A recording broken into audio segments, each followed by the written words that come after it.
Reduktimet e stërzgjatura të energjisë elektrike në fshatin Moglic po vazhdojnë edhe më tutje.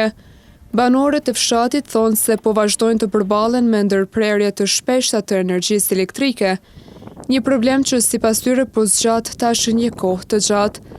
Ata thonë se reduktimet po ndikojnë drejt për drejt në jetën e përditshme, duke vështirësuar kryerjen e aktiviteteve familjare dhe punëve të përditshme.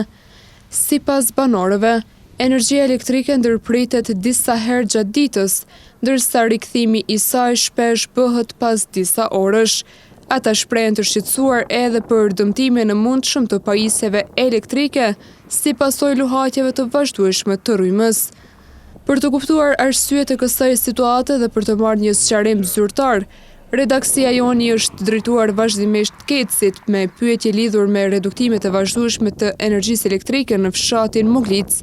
Megjithatë, deri në publikimin e këtij materiali nuk kemi pranuar asnjë përgjigje nga kjo kompani.